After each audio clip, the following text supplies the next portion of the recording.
Bonjour. Bonjour madame. Bonjour. Alors, c'est Madame Moulefki, votre chargée de cours était DGL.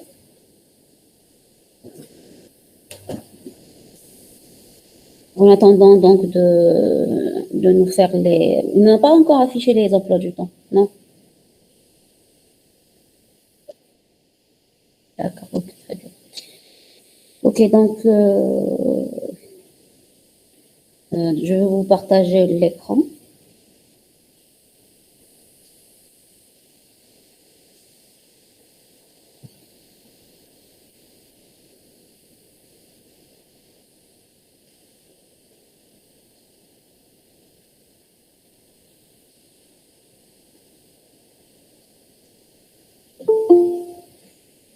Dites-moi juste si vous êtes en train de voir. Ok, très bien.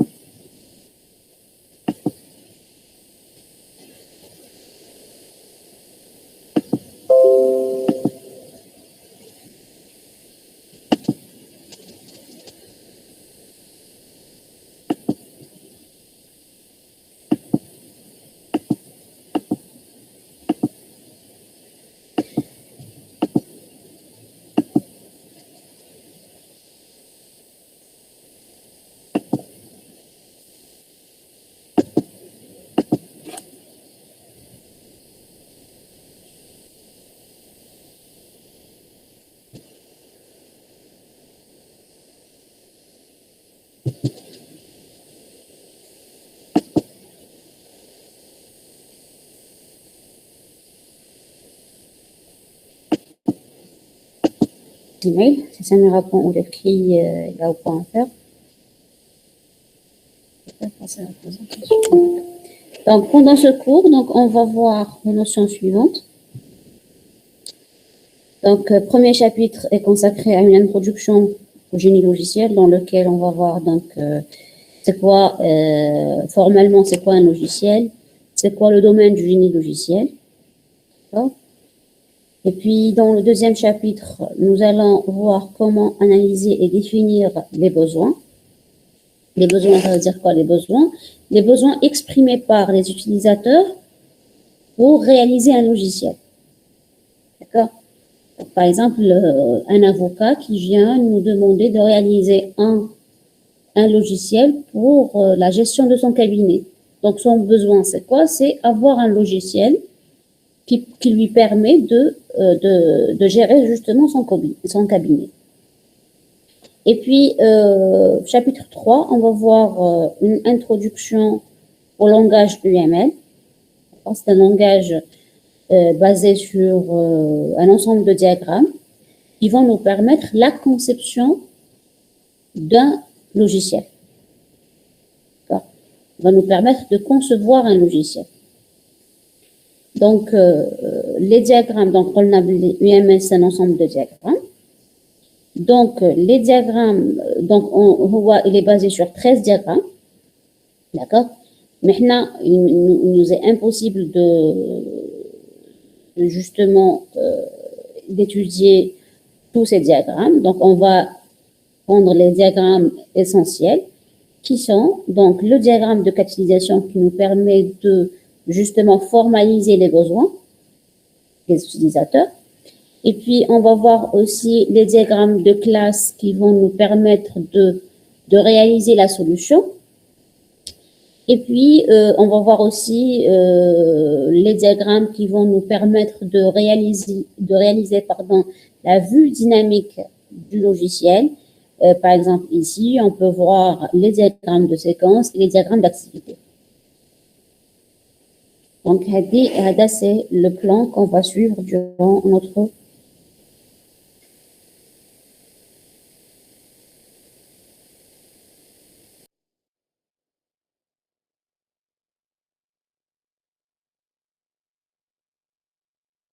d'accord. Madame, je vous entends très mal. Hein.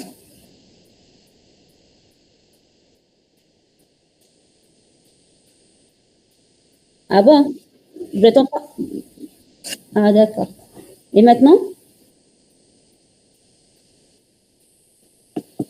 premier slide. Très bien. Je vais arrêter le partage et relancer.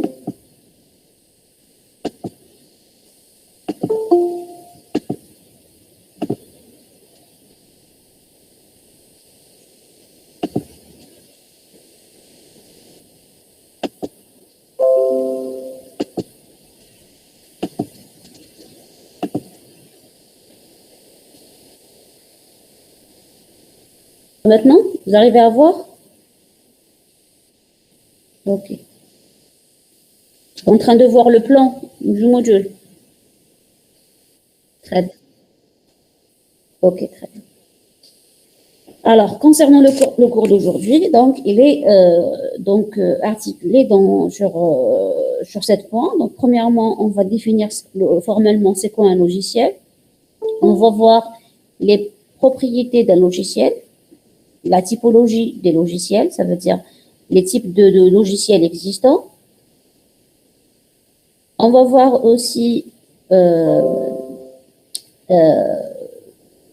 qu'on appelle la crise du logiciel. C'est la crise du logiciel justement qui a amené les chercheurs à définir un nouveau domaine de recherche qui est le génie logiciel.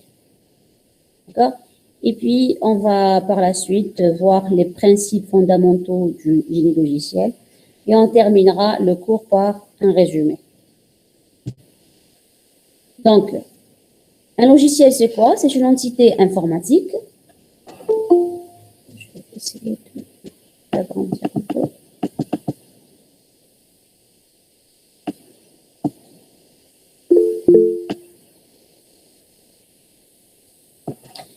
D'accord, composé de plusieurs fichiers. Donc, dans la vie actuelle de tous les jours, donc on est amené à manipuler des logiciels. Par exemple, les applications que vous avez sur votre smartphone, c'est des logiciels. D'accord? Par exemple, le Word, les logiciels de traitement de texte, c'est des logiciels. On appelle ça des logiciels. D'accord? Donc, tout ça, c'est des logiciels. Donc, mais maintenant, vous allez me dire, c'est quoi un logiciel, d'après vous? Comment vous définissez un logiciel?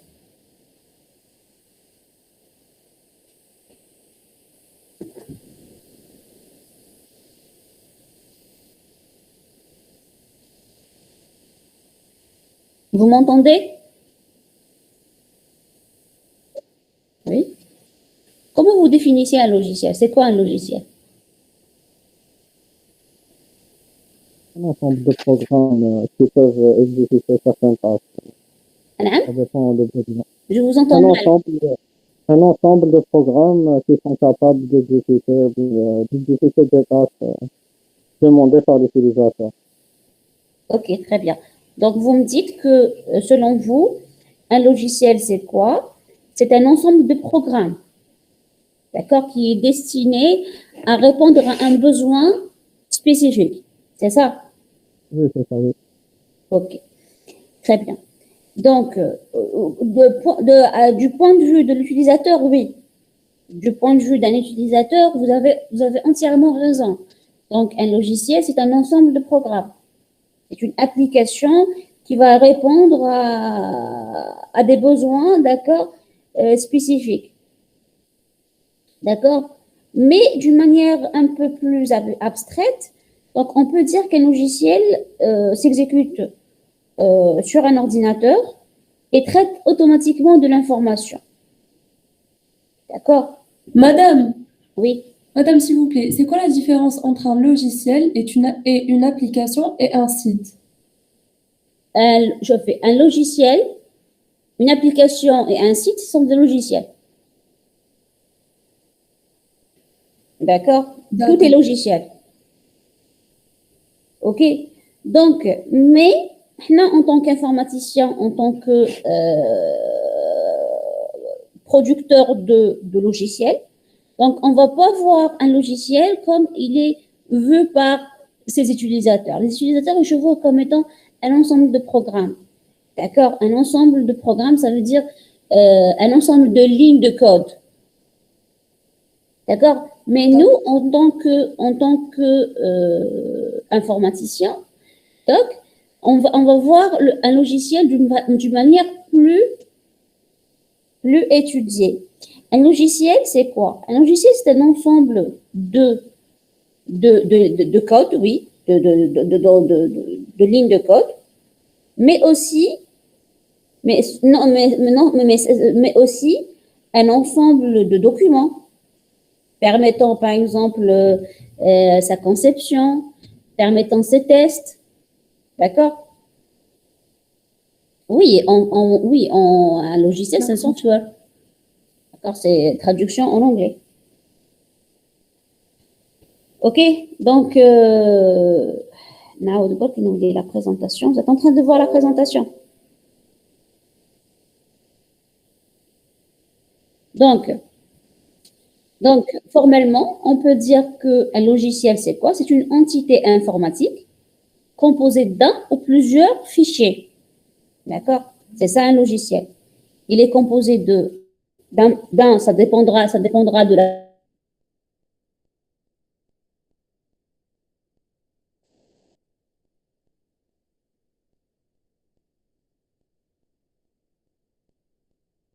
un programme ou un logiciel qui va calculer l'addition de deux nombres. D'accord? C'est un logiciel simple. Donc, je n'ai pas besoin de créer plusieurs fichiers. Un seul fichier qui est composé du code source du programme d'addition suffira. D'accord? Mais certains logiciels sont beaucoup plus complexes qu'ils nécessitent d'avoir d'autres types de fichiers, tels que par exemple les librairies. Librairies, comme les bibliothèques, les mots langage C ou le langage Java. D'accord? Il y a aussi de la documentation. La documentation permet, par exemple, d'avoir la conception du logiciel, d'avoir ses documents de test, etc. Aussi, on a des documents qui servent de guide d'installation, d'exploitation du logiciel. Donc, ils font partie du logiciel. D'accord? Donc, parmi ces fichiers, il y a des fichiers qui sont exécutables par un ordinateur, tels que le code source. Il y a d'autres qui ne sont pas, tels que par exemple le guide d'installation. Alors, plus formellement, donc l'arrêté du 22 décembre 1981 sur l'enrichissement de la langue française définit le terme logiciel comme suit. Donc, il est défini formellement comme suit. C'est un ensemble de programmes, tel que vous avez déjà dit, mais en plus de ça, de procédés, de règles, éventuellement de la documentation relative au fonctionnement d'un ensemble de traitements de données. D'accord? Donc, en tant qu'informaticien, on ne va pas voir juste la partie qui est visible par l'utilisateur. Donc, c'est un ensemble de code, d'accord, de lignes de code. Il n'est plus, donc je ne vois plus un logiciel comme étant un ensemble un code source, du code source, mais le logiciel peut être complexe et nécessite d'avoir d'autres types de fichiers, tels que la documentation, les guides d'installation, d'exploitation, etc. Donc, son rôle, c'est quoi, le logiciel?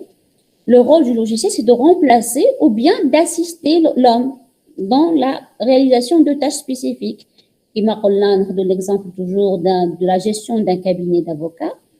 Donc, l'avocat, auparavant, faisait lui-même la gestion de son cabinet, mais il veut avoir un logiciel qui va l'assister dans cette gestion. D'accord? Donc, c'est ça le rôle du logiciel. Pourquoi on crée des logiciels? C'est pour justement soulager l'homme, pour l'assister, pour parfois le remplacer dans la réalisation de certaines tâches. Est-ce que vous êtes d'accord? Il y a des questions?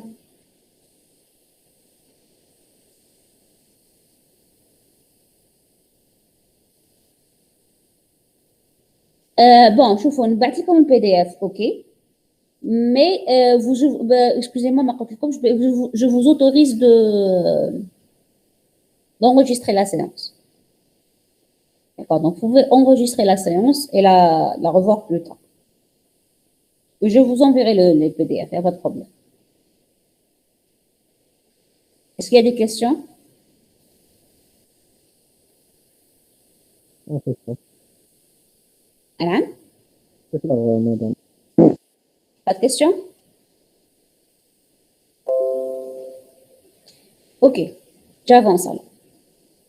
Donc, le logiciel est vu comme suit.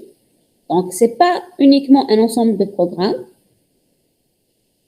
mais en plus de ça, il est composé aussi d'un ensemble de documents.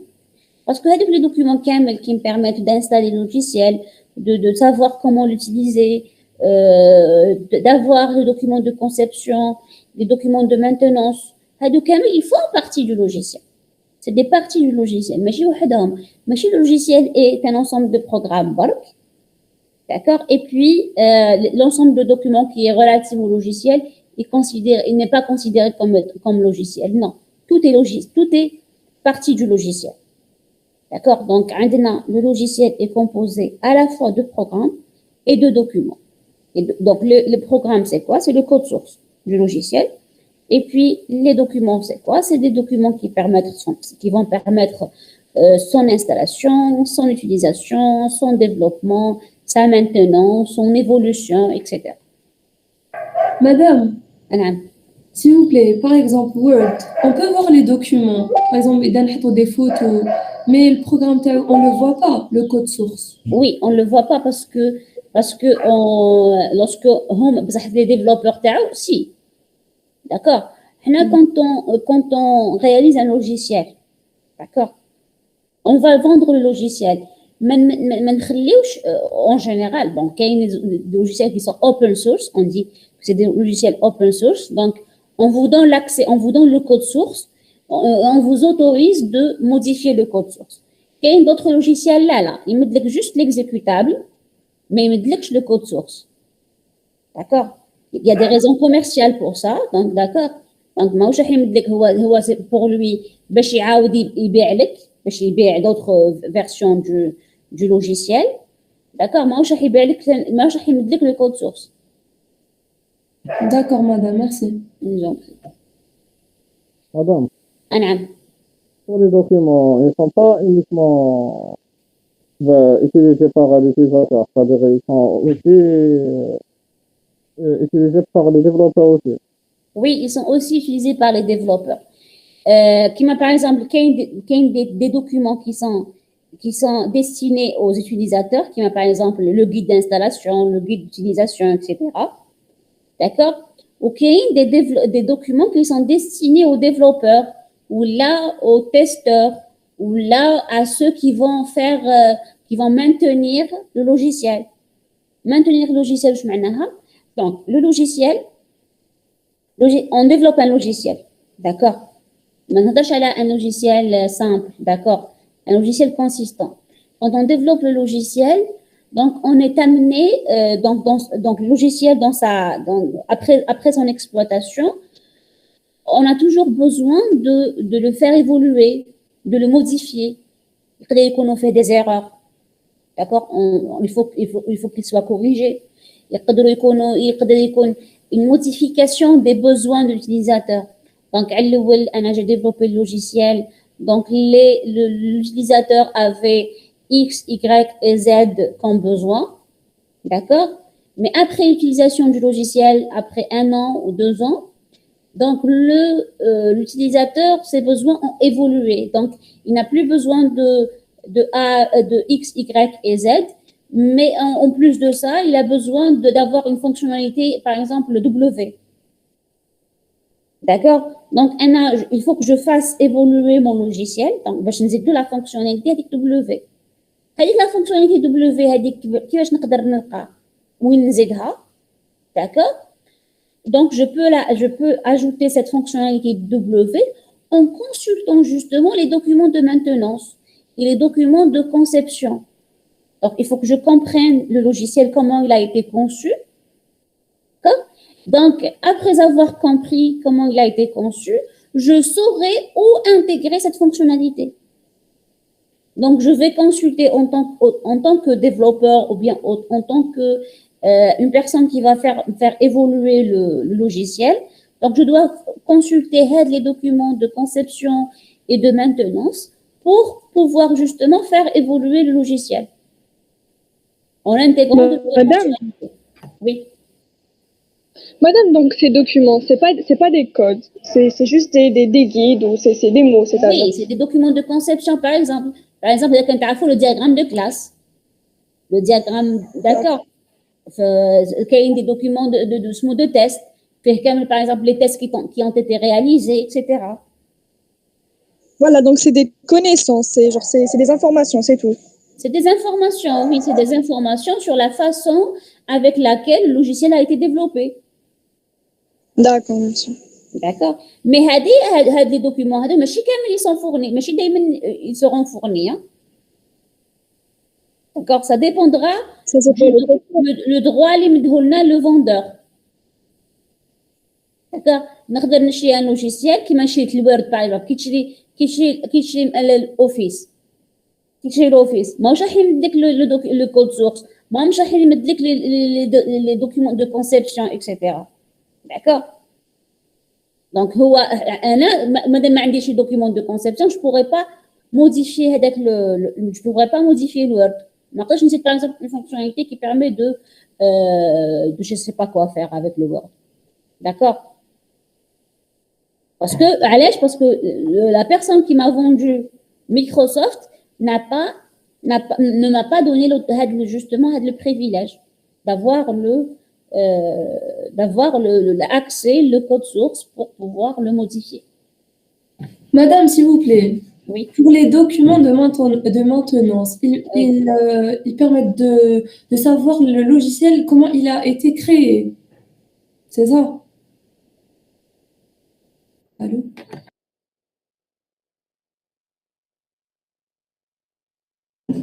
Madame, vous m'entendez? Normalement, les documents vont permettre de savoir où insérer. Donc, l'exemple de l'insertion, il y a d'autres types de maintenance qui existent. On va voir par la suite. OK? D'accord, madame, merci. Donc, la spécificité du logiciel par rapport aux autres produits qui existent est que le logiciel, c'est un produit qui est immatériel. Ça veut dire quoi qu'il est immatériel? Ça veut dire l'existence d'IALO est indépendante du support physique. D'accord? Un logiciel, on ne le voit pas. On peut pas toucher un logiciel. D'accord? Donc, c'est un produit qui est immatériel. Et c'est un objet aussi technique qui est fortement contraint. D'accord? Donc, c'est soit qu'il fonctionne ou fonctionne pas. D'accord? Et puis, sa structure est complexe par rapport aux autres produits qui existent. Par exemple, je vous dirais par exemple une table, une chaise, etc. D'accord? Une table est un produit, mais c'est un produit matériel. D'accord? Qui est composé d'une plaque et de 4 pieds. Alors que la structure d'un logiciel en elle-même, elle est assez complexe en le comparant avec d'autres produits matériels. Aussi, une autre spécificité du logiciel est que le cycle de production du logiciel est différent du cycle de production d'autres produits matériels.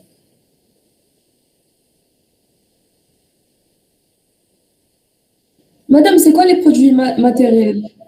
Produits matériels qui m'ont qui met une chaise, une table. Des produits matériels qu'on peut toucher. C'est ma madie, Non? Sur le madie, oui, je peux toucher.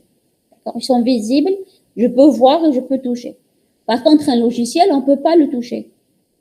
C'est un produit qui est immatériel. D'accord? Et puis, aussi, une autre spécificité du logiciel est que le cycle de production d'un logiciel est différent. Par exemple, si je veux produire, par exemple, une usine qui permet qui va produire du lait, par exemple. D'accord? Donc, pour produire du lait, donc j'ai besoin d'avoir la poudre, d'accord, et de l'eau. D'accord? Donc, à chaque fois que je vais produire 1 litre de lait, j'ai besoin de répéter le même processus. Donc, je vais mettre de la poudre et y ajouter de l'eau. D'accord? Donc, c'est un produit. Donc, à chaque fois que je vais produire une nouvelle, donc, je vais produire du lait. Chaque fois que je vais produire une boîte de lait, je dois refaire le même processus. Alors que pour produire un logiciel, je n'ai pas besoin de faire ça. Donc, pour un logiciel, donc j'ai besoin de produire la première version du logiciel. Donc, je dois faire des étapes bien précises. Donc, je dois faire une bonne analyse des besoins, faire une conception, puis une implémentation du logiciel. D'accord? Donc, et puis après, une fois que j'ai le logiciel, pour produire d'autres copies du logiciel, donc je n'ai besoin que de copier le logiciel. Je copie juste le logiciel. D'accord? C'est la première copie du logiciel qui nécessite vraiment un travail. Les produits, les copies, par exemple, les autres copies du logiciel, donc vont être juste copier-coller. D'accord? Alors que pour un objet qui est un produit qui est matériel, maddi, d'accord, j'ai besoin de répéter le processus pour chaque copie du produit. Le processus de production sera répété pour chaque produit, pour chaque copie du produit. D'accord? Donc, Hadi, c'est une propriété du logiciel. Est-ce que c'est clair? Madame, c'est quoi un coût? Un coût. Le coût, c'est الثمن. D'accord. D'accord? Donc la première copie du logiciel aura un coût parce que j'ai un temps pour analyser les besoins, les besoins de l'utilisateur cette fois. D'accord? La solution qui est la conception. D'accord? Donc je réfléchis à comment assurer les besoins déjà analysés. Et puis, je fais aussi l'implémentation. Donc, les étapes, et puis après l'implémentation, il y a les tests. Donc, des étapes ont un coût, d'accord? Donc là, donc, une première fois, pour la première copie, d'accord? On va être les copies, ça va être juste copier-coller. Je n'ai pas besoin de refaire l'analyse des besoins, la conception, l'implémentation, les tests pour les autres copies. D'accord avec moi? D'accord, oui, non? Oui. D'accord. Par contre, un autre produit qui est un produit matériel, qui me retrouve le lait, par exemple, une chaise pour produire une chaise, j'ai besoin de répéter le même processus à chaque fois. Donc, on fait de la plaque hadique. Je prends une table, par exemple, on fait une plaque en bois, on fait les quatre pieds. Je les fais, je colle les pieds à la plaque, d'accord, pour produire une table. Donc, chaque table, pour la production de chaque table, je dois répéter le même processus. D'accord? Donc, à dire la différence entre logiciel et un produit, lorsque je suis en train de produire un produit matériel, et lorsque je suis en train de produire un logiciel. Donc, il y a ce qu'on appelle, donc il y a plusieurs typologies de logiciels. D'accord? Donc, plusieurs typologies, ça veut dire plusieurs classifications. Donc, les gens ont classé les logiciels selon plusieurs points de vue. D'accord? Puisque vous avez déjà soulevé la remarque, donc je vais vous expliquer la classification. Donc, c'est une classification qui est basée sur les droits accordés par le contrat de licence. Il y a ce qu'on appelle les logiciels. Donc, dans cette classification, on a 3 types de logiciels. Il y a premièrement les logiciels propriétaires. C'est lorsque l'auteur, ou celui qui a produit le logiciel, se réserve le droit de diffuser et de modifier le logiciel. Donc, il n'y a que celui qui a développé qui aura le droit de diffuser, donc de distribuer le logiciel ou de le modifier. D'accord? Il y a ce qu'on appelle aussi le logiciel libre ou les logiciels open source. D'accord? Il y a des logiciels Donc, on nous permet de non seulement d'exécuter le logiciel, mais aussi d'accéder au code source. Je peux accéder donc à le type de logiciel au code source pour soit l'étudier, l'adapter à mes besoins, mes propres besoins, redistribuer des copies, modifier, etc. D'accord? Et puis, il y a aussi ce qu'on appelle les logiciels gratuits.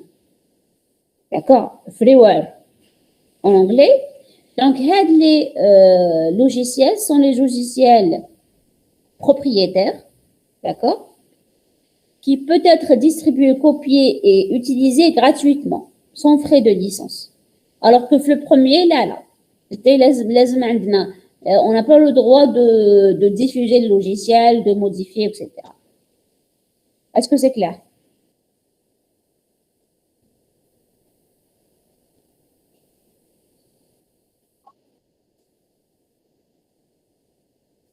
Ah, il y a des personnes d'accord.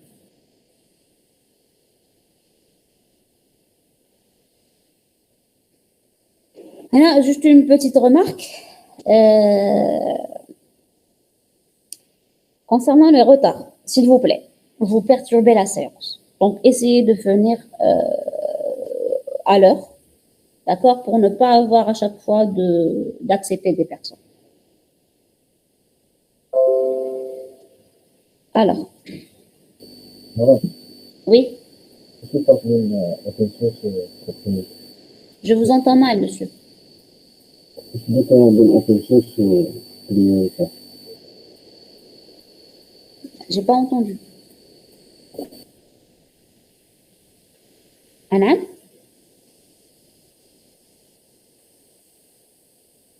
Donc, vous pouvez écrire sur le chat. Hein. La différence, madame, ben open source prioritaire. Alors, pour un logiciel open source, d'accord, c'est lorsque يمد لك le logiciel, يمد لك معاه le code source, d'accord, وعندك le droit تبدل في le code source, عندك le droit تعاود redistribuer le logiciel, d'accord, après modification, d'accord. هذا يمد لك le droit libre ou gratuit, d'accord. Par contre, logiciel propriétaire, mais il me dit que je le droit. Par exemple, le Word. Mais est-ce qu'on a le droit pour le Word? On a le droit de on n'a pas le droit. Donc, c'est un logiciel propriétaire. Mais on n'a le droit de ni code source, ni rien du tout. C'est clair? Donc, commercial. Madame, Oui, c'est pour des raisons commerciales, oui, bien sûr. madame, mais Word يقدر يعطي لك propriétaire يعطي لك لا نون باش تبدلي. Le Word.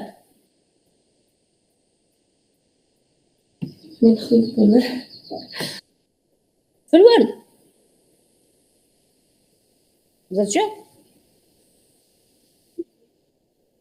Je suis open source. La politique de Microsoft Camel n'est pas open source. Linux, oui. Linux, c'est une autre vision des choses. C'est open source. Madame, mais les deux logiciels peuvent être gratuits. Qui est libre, qui est propriétaire. Bon, peut-être gratuit. Il peut être gratuit, oui. Ils peuvent être gratuits, peut-être payants les deux. D'accord. Donc en vrai, c'est deux types. Et ces deux types peuvent être gratuits ou payants. Oui. Bon, c'est la D'accord. typologie hadia.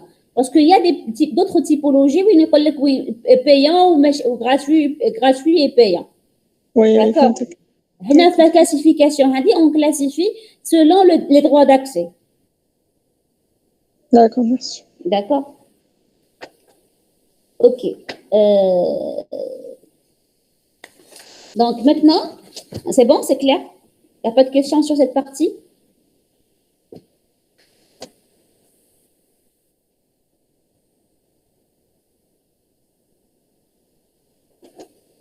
Alors, donc vous savez très bien que, d'accord, donc on développait des logiciels depuis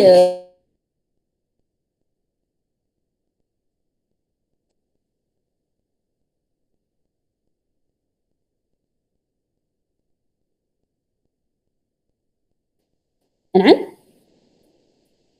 Vous m'entendez pas? Et maintenant? Oui, Ok, très bien. Donc, depuis l'apparition du domaine informatique, donc, on a eu donc, plusieurs logiciels qui ont été développés. D'accord? Donc, vous savez qu'un système informatique est composé de deux parties. Il y a la partie matérielle, l'écran, l'unité centrale, etc., et les composants de l'unité centrale. D'accord? Et puis, il y a aussi le côté immatériel qui est composé de logiciels. D'accord? Donc, la partie immatérielle, d'accord, a fait et continue toujours à faire d'ailleurs des progrès très rapides. Donc, tandis que le logiciel n'a pas suivi le même rythme d'évolution que le matériel. D'accord? Donc, par exemple, en 1969, ici, d'accord, il y a eu justement l'apparition de ce qu'on appelle la crise du logiciel. Pourquoi cette crise? Donc, justement, elle est liée au coût engendré par le développement logiciel et le coût engendré par le développement matériel. Même aujourd'hui, d'ailleurs, le coût du logiciel est toujours supérieur à celui du matériel. D'accord? Même si des chiffres précis font défaut, les experts sont tous d'accord que la tendance, par exemple, en 1965, ici, on était à 50-50. Donc, les progrès, donc le coût de développement logiciel dans les années 1965 était vraiment équilibré entre le développement logiciel et le développement matériel. C'était à 50%, 50%. D'accord? Par contre, vers 1975, ça a fait un déséquilibre. Donc, ici, par exemple, pour développer un logiciel, le coût les logiciels en général dépassaient les 70% du coût réservé au développement informatique, alors que le matériel ne consommait que 30%. D'accord? Et puis, donc, la crise a encore duré. Donc, par exemple, en 1985, 80% du coût était destiné au développement logiciel, alors que 20% seulement était destiné au développement matériel. Mais pas seulement en proportion, mais parce que c'est pas seulement 80%, 20%, mais également le coût du logiciel, il croît toujours à une vitesse vraiment vertigineuse. Donc, on a toujours le coût de développement logiciel est toujours supérieur au coût de développement matériel. D'accord? Donc, les gens en développement matériel, les électroniciens ont fait des progrès. Donc, il y a eu la miniaturisation des composants électroniques, d'accord? Ce qui a réduit le coût matériel. Par contre, le coût logiciel, parce que les logiciels deviennent plus complexes, d'accord? Donc, le coût, toujours, il est très élevé pour développer des logiciels. D'ailleurs, il y a une étude ici menée en 2000, en 2012, d'accord? Donc, vous voyez que le comportement de projet informatique, l'étude qui a été faite sur les gros projets. D'accord, maintenant, je vais les projets, par exemple, de gestion d'un cabinet, les projets rares. Non, mais donc, l'étude a été faite sur les gros projets. Donc, ils ont révélé les statistiques à mois suivants. Donc, vous avez ici 10% des applications sont construites avec succès, seulement 10%.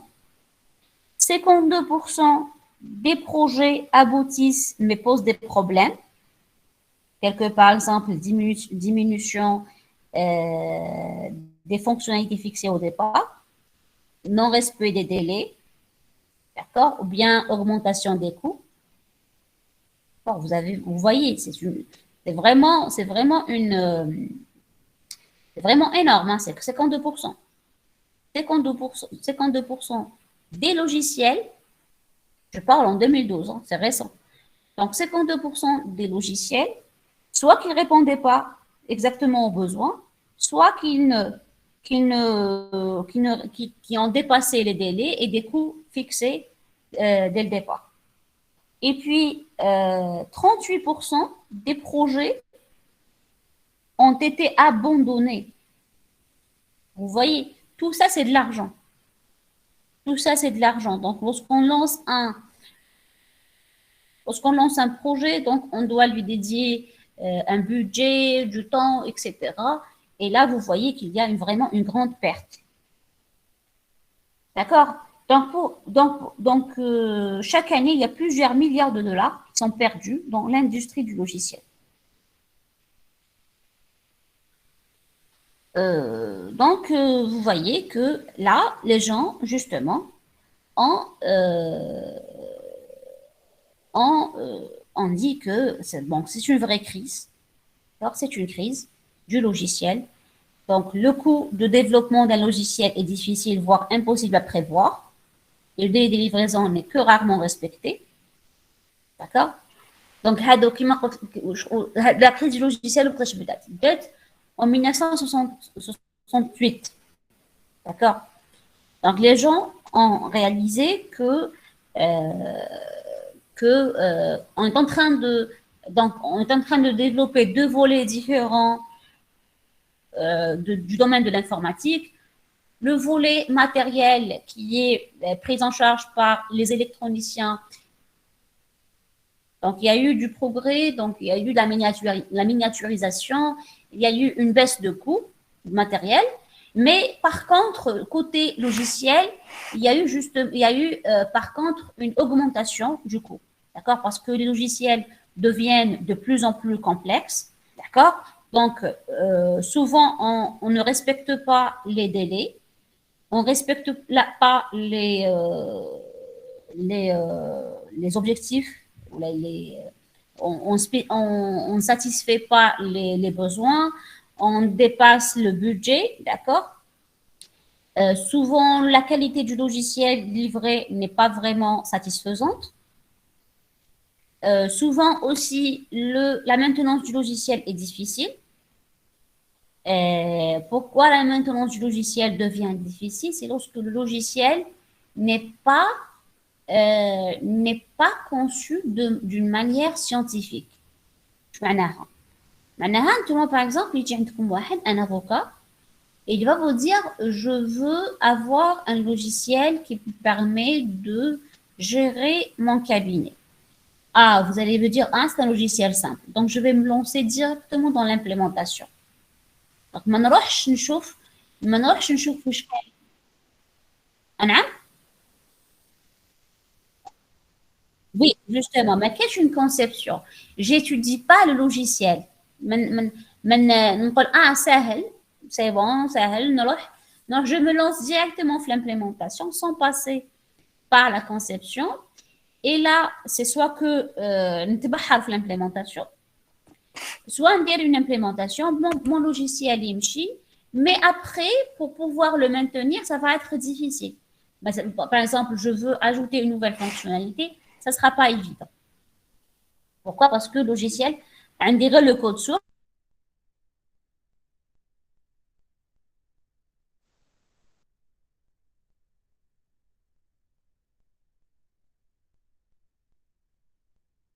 C'est pas, la connexion est coupée. Ah bon? Ça va? Allô? Ok. Ok. Donc, la personne qui développe n'est pas forcément هي qui va maintenir le logiciel. D'accord? Donc, أنا رحت شريت logiciel, un logiciel qui me permet de gérer un cabinet médical. D'accord? ومدوا لي le code source. Après un certain moment, j'ai eu besoin de modifier le logiciel هذا. D'accord? Puisque le logiciel n'a pas été conçu d'une manière rigoureuse, donc je vais essayer de comprendre le logiciel comme il a été conçu. Donc je vais pouvoir perdre du temps et de l'argent. D'accord? Donc vous voyez, donc la maintenance du logiciel peut être très difficile et peut-être peut engendrer des erreurs.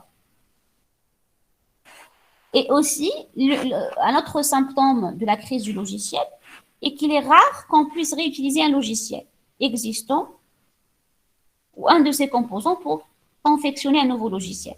Donc, il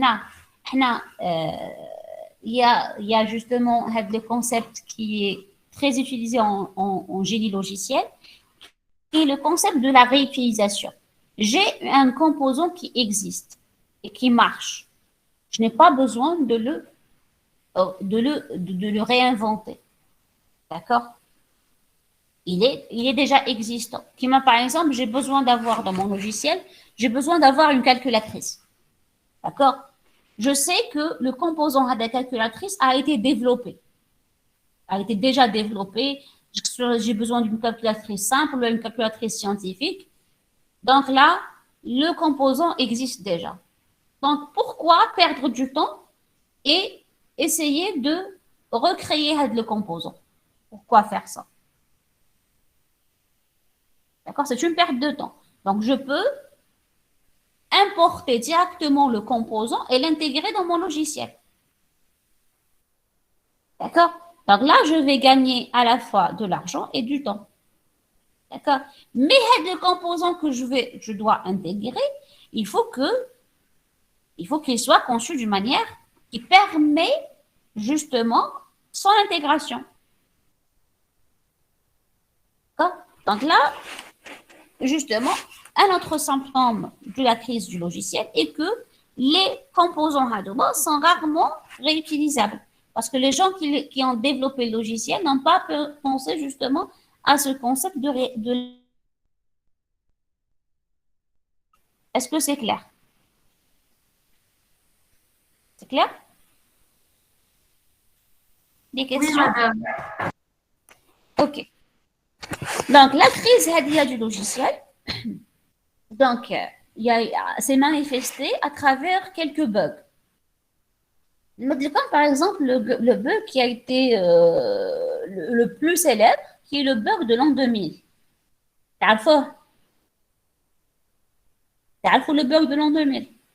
Non, madame. Alors, De l'année, madame. de l'an 2000, oui, l'année 2000. Non, je veux dire le bug quand l'année s'est changée. Hein? Je veux dire le bug quand l'année s'est changée. C'est pas. Oui, oui. Très bien. Donc, avant l'an 2000, dans les systèmes informatiques, dans les logiciels qui existaient, l'année était codée uniquement sur 2 caractères, 2 bits. D'accord?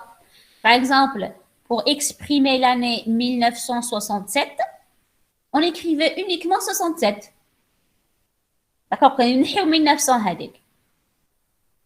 Et puis, donc les systèmes bancaires, les États-Unis, كامل كانوا يخدموا avec cette approche. Et que l'année est codée uniquement sur 2 caractères, sur 2 bits, uniquement. Sur 2 octets, uniquement. Alors, par la suite, déjà l'an 2000, donc ça a affiché quoi? 0, 0. C'est logique. باش نوصل 1999. 1999 était codé sur 99. D'accord? Qui جازو le 2000, c'était 0, 0. Donc, pour les systèmes كامل, l'interprétation, c'était 1900 et non pas 2000. Donc, il y a eu un blocage sur les systèmes informatiques à travers le monde, surtout les États-Unis. Les systèmes bancaires surtout, les États-Unis. Donc, il y a eu un blocage. D'accord? علاش باسكو لي جون ما خموش ما قالوش في لون 2000 بالك اون اورا هاد لو بوغ بون خلاوها اوكي كلير. Oui, madame. Ok. Et puis, il y a d'autres bugs. Par exemple, la guerre du Golfe, d'accord. 280 civils ont été abattus. Pourquoi? Parce que les abatteurs n'ont pas fait la différence entre un Airbus iranien, d'accord, qui avait transporté des civils et un avion militaire. D'accord. Et puis, en 2008, par exemple, un candidat aux élections cantonales dans les Hauts-de-Seine, en France, obtient officiellement 10% de voix, selon un résultat arrondi à 2 chiffres après la virgule. Donc, il a eu le droit de se présenter au deuxième tour. Or, en réalité, non, il n'avait pas ce droit parce qu'il avait uniquement 9,998% des voix. Et puis, par exemple, il y a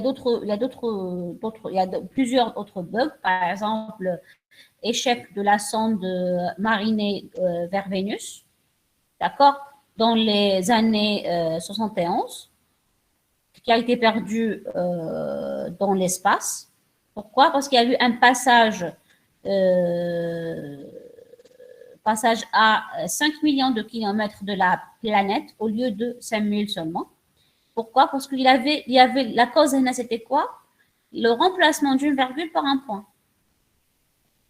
هنا هذه باش يديروا virgule داروا point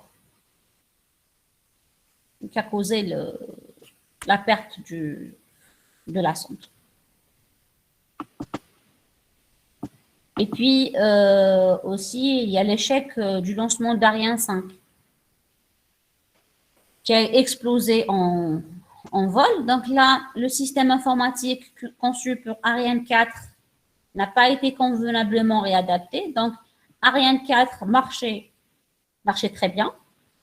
D'accord, il a effectué plusieurs vols sans problème. Donc là, il voulait lancer un autre qui est Ariane 5. Et puis, donc, qu'est-ce qu'ils ont dit? Ils ont dit, puisque Ariane 4 fonctionne, donc on va prendre le même système et le mettre dans Ariane 5. D'accord? Mais les données d'Ariane 4 et Ariane 5 ne sont pas les mêmes. D'accord? Donc, le plan de vol n'a pas été changé. Et puis, donc, il n'a pas été changé. Donc je dois avec le logiciel, je dois directement, ils l'ont mis Ariane 5 et ce n'était pas les mêmes données. Donc là, il y a eu l'explosion d'Ariane 5, d'accord, ce qui a fait perdre 38 milliards de francs à l'époque. Et puis, donc, il y a plusieurs bugs, d'accord. Et donc, justement, c'est pour ça, en analysant cette crise, qu'on a fait justement en 1968, qu'on a décidé d'inventer un nouveau domaine de l'informatique qui est le génie logiciel. D'accord? Donc, le domaine du génie logiciel, d'accord, qui consiste donc à étudier la manière de développer des logiciels. D'accord? Donc, le but, c'était quoi? C'était d'assurer que les besoins, les coûts et le contrat de service seront effectivement respectés. On doit développer des logiciels qui vont répondre aux besoins de l'utilisateur. Pourquoi développer un logiciel qui ne va pas répondre aux besoins de l'utilisateur? D'accord? C'est ça le but. Le but, c'est de répondre aux besoins. Hein, et puis, de respecter aussi les coûts et les délais. D'accord? Donc, les contraintes, les 3 contraintes qui n'ont pas été respectées avant justement l'invention de ce domaine de l'informatique. Donc, on a essayé d'inventer ce domaine de l'informatique qui est le génie logiciel afin de pouvoir développer des logiciels qui vont répondre aux besoins des utilisateurs qui vont respecter les coûts et les délais qui ont été fixés dès le début du projet. D'accord? Aussi, un autre but du domaine du génie logiciel, c'est de s'assurer de l'aptitude lors de l'apparition de nouveaux besoins. Ça veut dire quoi? Ça veut dire que je dois développer des logiciels qui sont maintenables. Maintenables, qui sont je peux facilement intégrer de nouveaux besoins. Je peux facilement intégrer de nouveaux besoins. Je peux facilement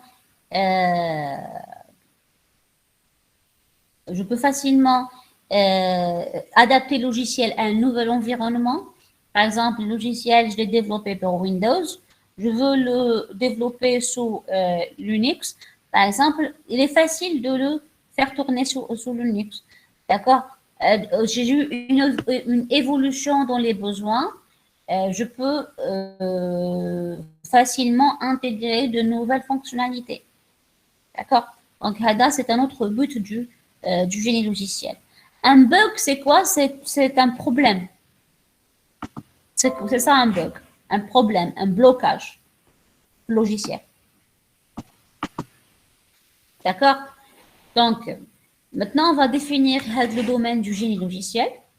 Donc, génie, c'est quoi? C'est science de l'ingénieur. D'accord? Donc, c'est tout domaine dans lequel on applique des méthodes mathématiques, scientifiques, d'accord? Par laquelle les propriétés de la matière et les sources d'énergie de la nature sont rendues utiles à l'homme dans des constructions, machines, produits, systèmes et procédés. Donc, en général, le génie, c'est ça, d'accord? C'est science de l'ingénieur. Par exemple, génie mécanique, génie civil, etc. D'accord? Et puis, d'accord? Donc, le génie logiciel, donc, c'est la science de l'ingénieur informaticien, d'accord, spécialiste du logiciel. D'accord, parce qu'il y a des informaticiens qui ne sont pas spécialistes du logiciel. Spécialiste réseau, spécialiste, d'accord. Donc, c'est la science de l'ingénieur informaticien spécialiste du logiciel. Donc, son but, c'est quoi? C'est l'application des sciences et mathématiques par laquelle les possibilités d'un équipement informatique sont rendues utiles à l'homme à l'aide de programmes, de procédures, de règles et de la documentation associée. D'accord?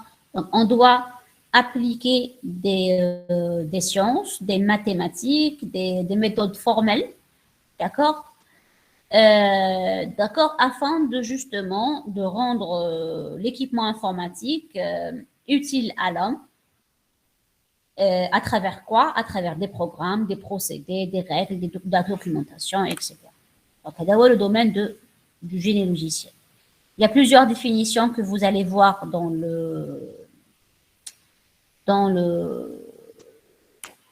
la littérature. Par exemple, la définition.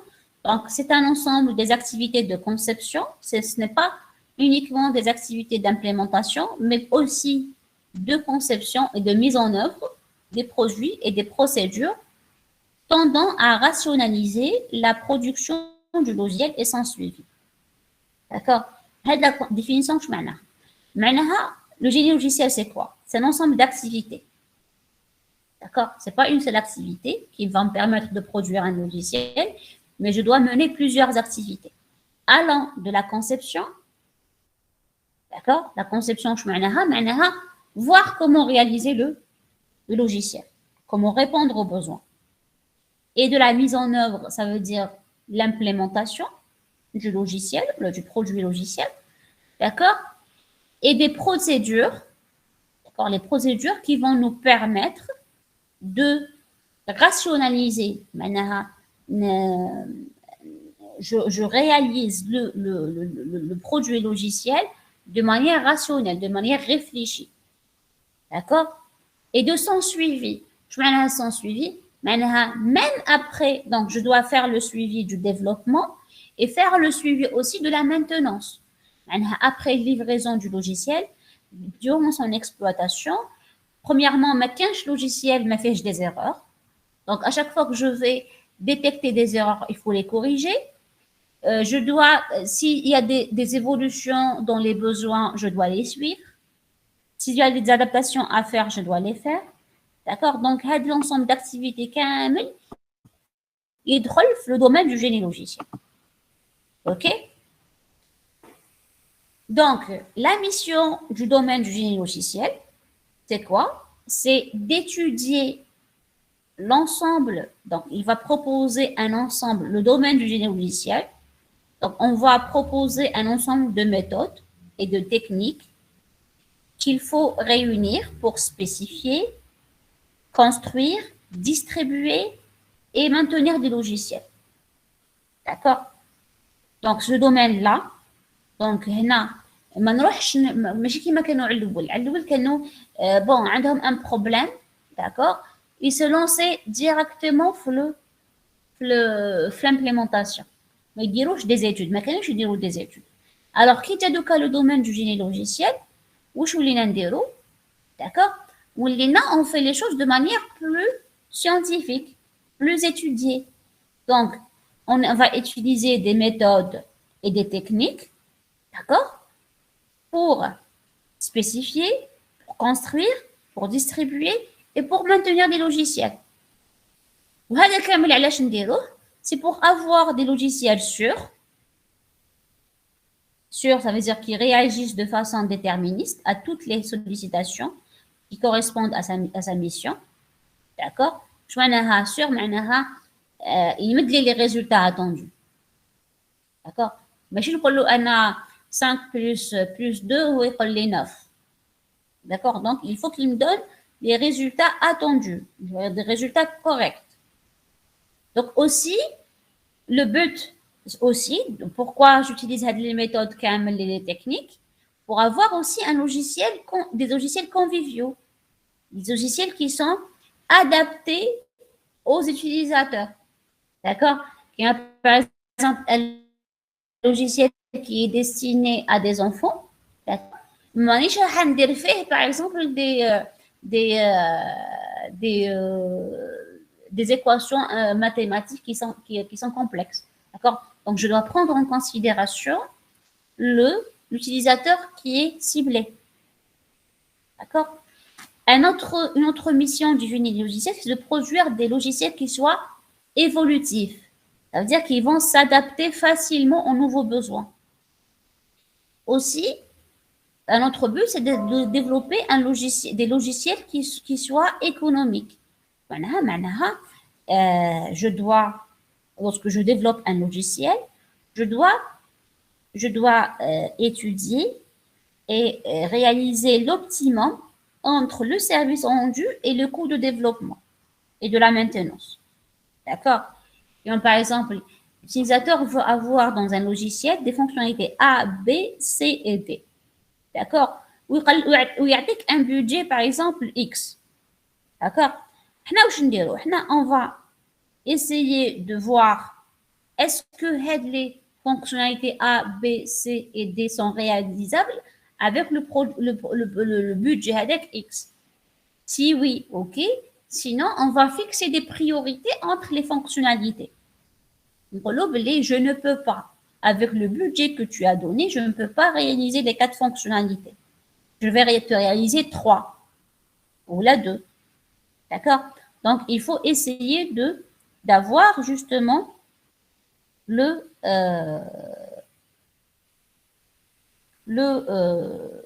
d'avoir justement un compromis entre l'optimum entre le budget qui existe et les fonctionnalités offertes.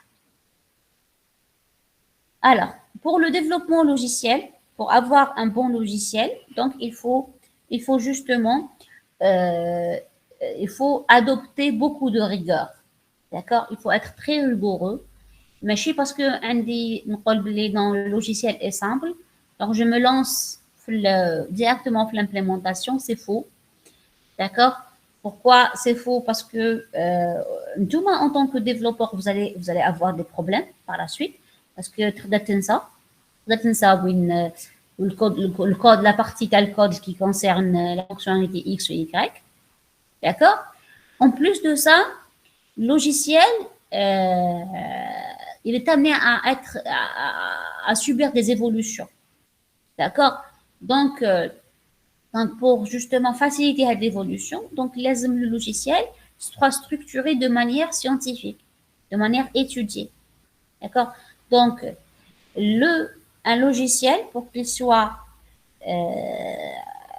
réadaptable, qu'il soit facilement maintenable, qu'il soit conçu de manière scientifique et rigoureuse. Il faut qu'on utilise des méthodes scientifiques pour concevoir le logiciel pour que par la suite il soit implémenté. D'accord? Donc, comme résumé, le domaine du génie logiciel, c'est un domaine qui va nous offrir un certain nombre de méthodes, d'outils et de techniques qui vont permettre de produire des logiciels dans le but d'avoir quoi? D'avoir des logiciels de bonne qualité, d'accord? Et de maîtriser à la fois les coûts et les délais. D'accord? Donc, c'est le domaine du génie logiciel, ou c'est le but du domaine du génie logiciel. Est-ce qu'il y a des questions jusqu'à présent?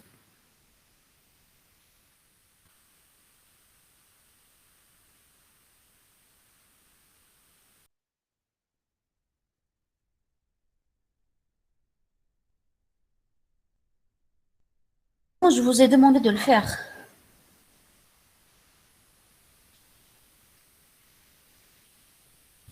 Est-ce qu'il y a des questions? Non, madame. C'est clair pour tout le monde?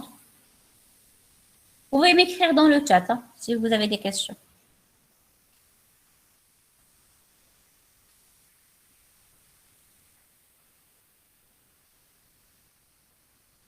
De faire l'enregistrement de la séance.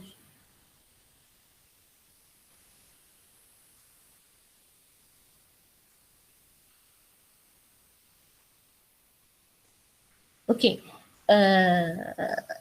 Juste, non, je voulais préciser que les premiers cours du génie logiciel sont des cours un peu théoriques. D'accord? Bon, la définition logicielle, etc. La prochaine fois, on va entamer les qualités du logiciel. D'accord? Quelles sont les qualités attendues d'un logiciel? Et puis, par la suite, on va voir aussi les cycles de vie, les modèles de cycle de vie qui vont nous permettre de développer un logiciel. Et puis après, l'analyse spécification des besoins. Donc, la partie, c'est une partie qui est un peu théorique. D'accord? Mais par la suite, qui nous donne le diagramme, ça va être des exercices plus pratiques. D'accord? Donc, on a un énoncé, on va essayer d'appliquer les techniques qu'on connaît pour développer, pour faire une conception, etc. D'accord? Donc, là, les 4-5 premiers cours, ça va être un peu théorique, mais par la suite, ça va être beaucoup plus de la pratique. Ok, donc la semaine prochaine, Inch'Allah, si on aura l'emploi du temps, on va suivre l'emploi du temps. Sinon, si d'ici là, il n'y aura pas l'emploi du temps, on essaiera d'organiser une séance. Donc, si vous voulez des références donc, pour approfondir vos connaissances, donc vous pouvez voir ces différentes références. D'accord? Donc, le cours vous sera, en tout cas, vous sera envoyé. Je vous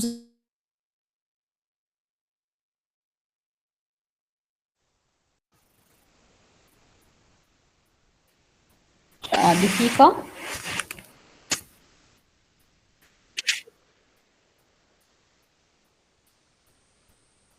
Je vous enverrai le cours. Et puis,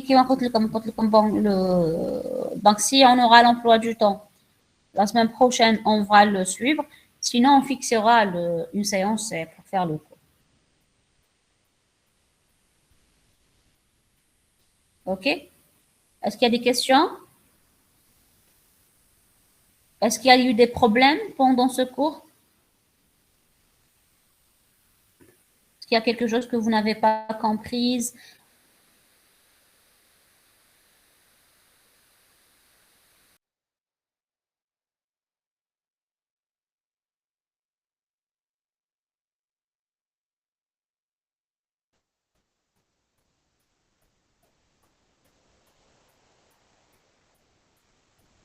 C'est clair? Ok, très bien. Ok, donc sur ce,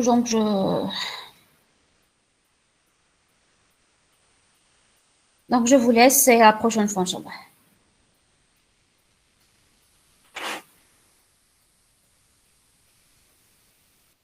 Inch'Allah.